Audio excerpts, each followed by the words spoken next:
C. Jalur masuknya Islam ke Indonesia. A. Jalur perdagangan. Pada awalnya melalui perdagangan dari para pedagang Arab, Persia maupun Gujarat. Dimulai sejak abad ke-7 Masehi. Tidak hanya melakukan transaksi niaga, para pedagang mengenalkan ajaran dan nilai-nilai Islam pada masyarakat. B. Jalur perkawinan. Pedagang muslim yang menetap ada yang menikah dengan putri raja atau putri bangsawan setempat. Pihak pedagang mensyaratkan pihak calon istri untuk mengucapkan kalimat syahadat dahulu. C. Jalur tasawuf adalah ajaran ketuhanan yang telah bercampur dengan mistik dan hal-hal magis. Kedatangan ahli tasawuf ke Indonesia diperkirakan abad ke-13, yaitu masa perkembangan dan penyebaran ahli-ahli tasawuf dari Persia dan India yang beragama Islam. Berkembang pesat sekitar abad ke-17, banyak dijumpai dalam seni sastra berupa babat dan hikayat. D. Jalur pendidikan. Dengan mendirikan pondok pesantren merupakan tempat para pemuda untuk menimba ilmu agama Islam. Setelah tamat, mereka akan menjadi juru dakwah untuk menyebarkan Islam di daerah masing-masing. E. Jalur seni budaya seperti seni bangunan, seni ukir, tari, musik, dan sastra, seperti Sunan Kalijaga dengan media dakwahnya yaitu wayang. D. Kerajaan Islam yang berkembang di Indonesia dan sejarahnya. A. Kerajaan Islam di Jawa. 1. Kerajaan Demak merupakan kerajaan Islam pertama yang terdapat di Pulau Jawa, didirikan oleh Raden Patta tahun 1478. Berkembang sebagai pusat perdagangan sekaligus pusat penyebaran agama Islam kala itu. Di masa pemerintahan Raden Patta, Demak mendirikan masjid. Kehidupan masyarakat di sekitaran kerajaan Demak diatur oleh aturan-aturan Islam yang tetap tidak meninggalkan tradisi lama mereka. Yang kedua, kerajaan Banten. Penyebaran Islam bermula ketika Fatah Hilal merebut Banten dan mulai melakukan penyebaran Islam karena dipengaruhi oleh banyaknya pedagang-pedagang dari Gujarat, Persia, Turki, dan lain-lain.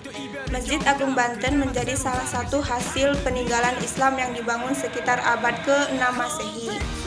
Yang ketiga, Kesultanan Cirebon masuk sebagai kesultanan Islam ternama di wilayah Jawa Barat sekitar abad ke-15 dan 16 Masehi. Wilayahnya masuk dalam area strategis untuk jalur perdagangan antar pulau. Didirikan oleh Sunan Gunung Jati. Sebelum mendirikan kerajaan Cirebon, Sunan Gunung Jati menyebarkan Islam terlebih dahulu di tanah Pasundan.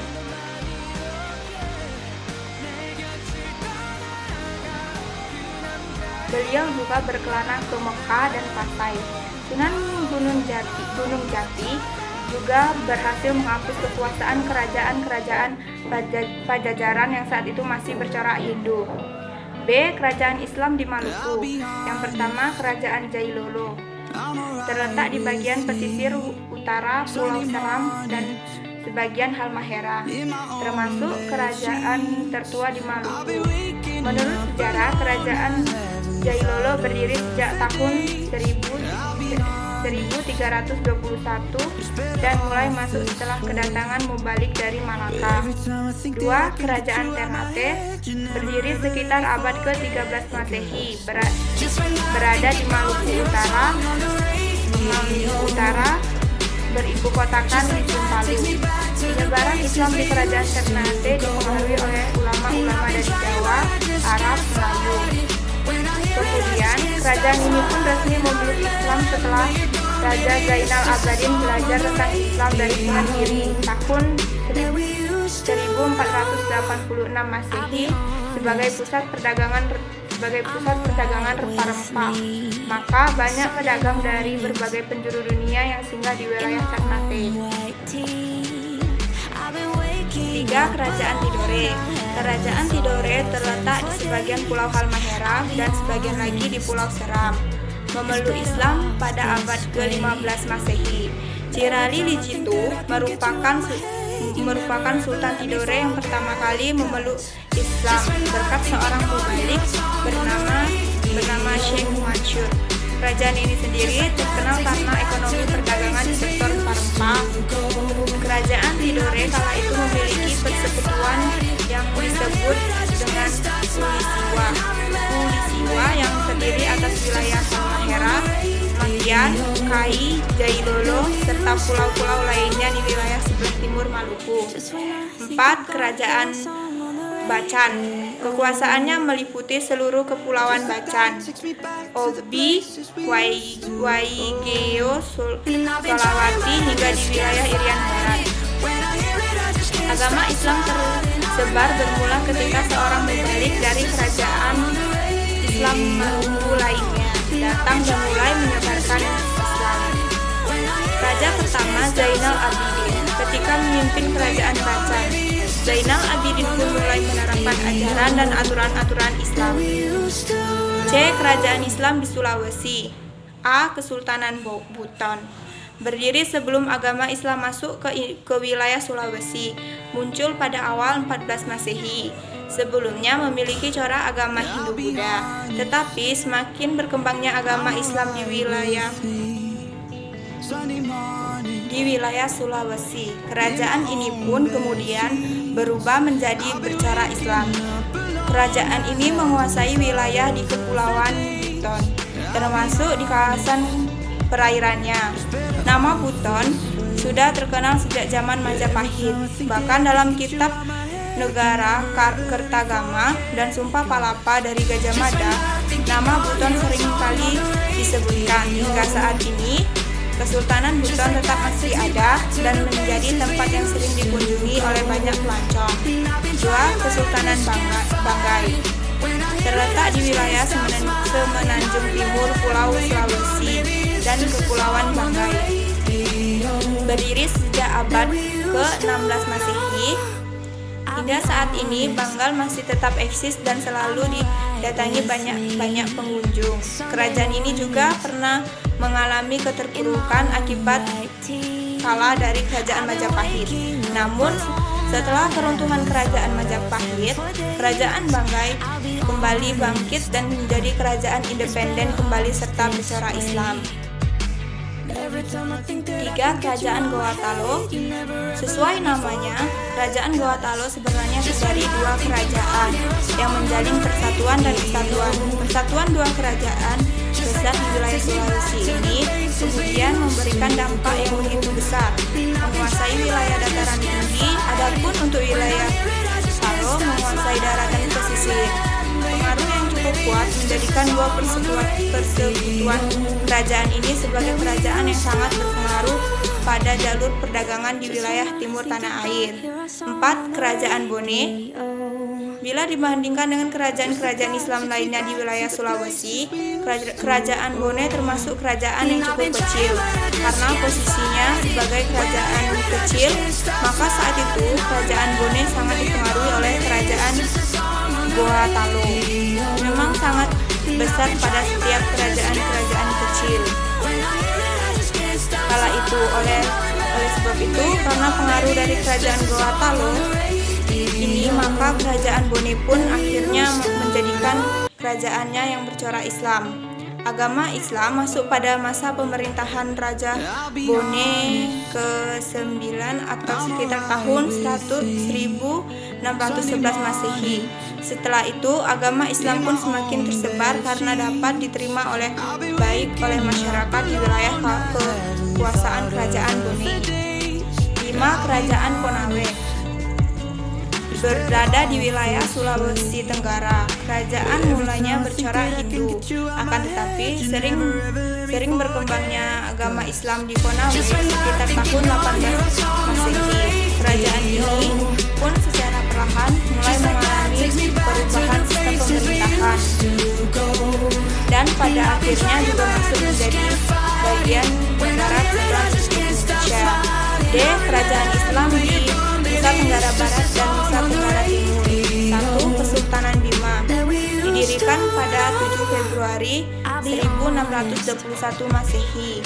Masa masuk Islam di kerajaan ini diawali ketika pada 1450 Masehi para mubalik dan pedagang dari Kesultanan Demak datang dan menyebarkan Islam.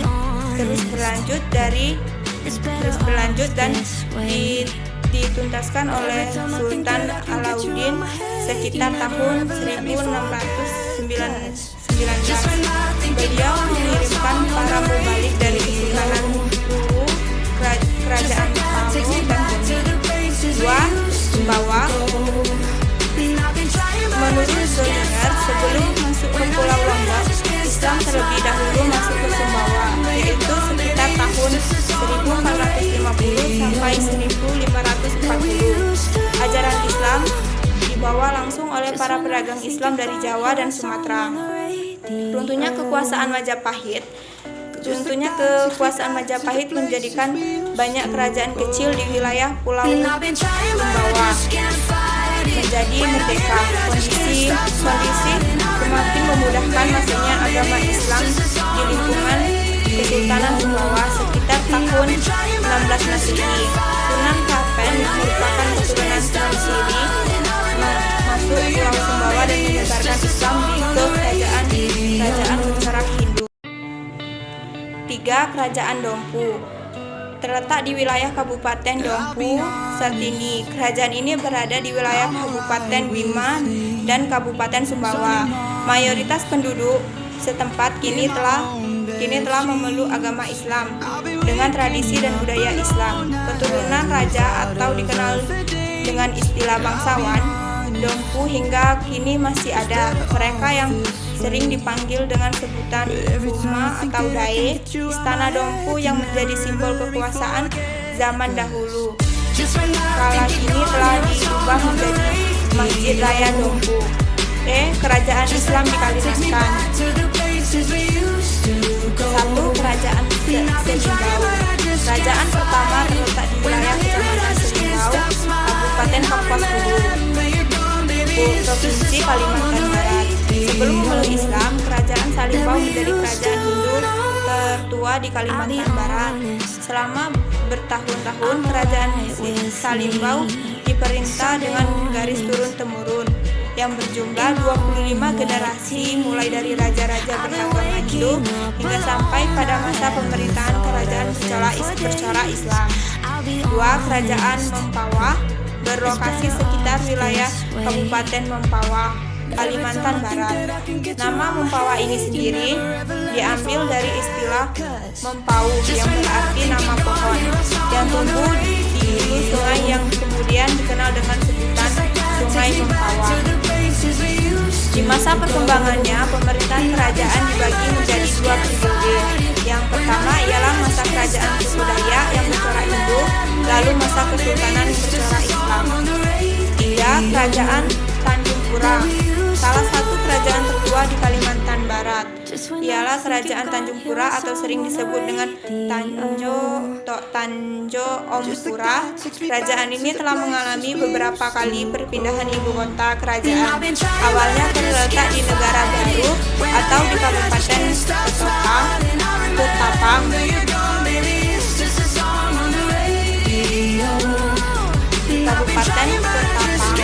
Saat ini, setelah itu berpindah ke wilayah Supadana yang menjadi Kabupaten Kayong Utara.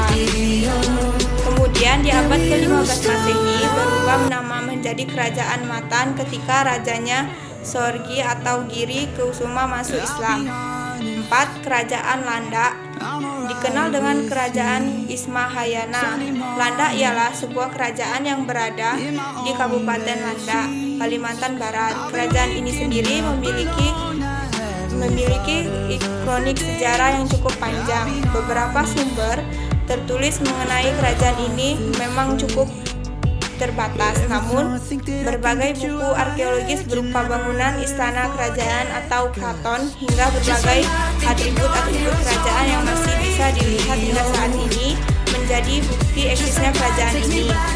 Landak terbagi menjadi 2 fase. Yang pertama ialah masa kerajaan bercorak Hindu dan kemudian menjadi kerajaan bercorak Islam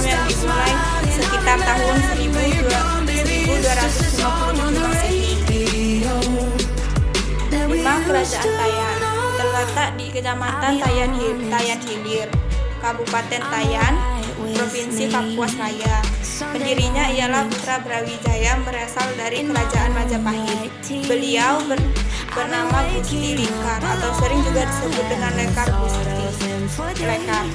Gusti Lekar ini sendiri merupakan anak kedua dari Penembahan di Kiri yang merupakan Raja Matan.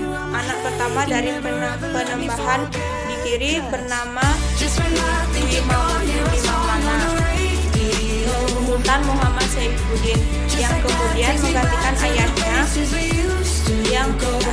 sebagai Raja Matan. Sultan Muhammad Saifuddin ini sendiri merupakan raja pertama yang masuk Islam berkat kesatuan Syekh Syamsuddin. Beliau kemudian mendapatkan hadiah berupa sebuah Al-Quran kecil serta sebentuk cincin bermata jamrud merah yang didapatkan langsung dari Raja Mekah. 6. Kesultanan Pasar. Sebelumnya Kesultanan Pasar disebut sebagai Kerajaan Sadaranas yang merupakan sebuah kerajaan yang berdiri sekitar tahun 1515. Saat itu kerajaan dipimpin oleh seorang ratu yang bernama Putri Dalam Pasir.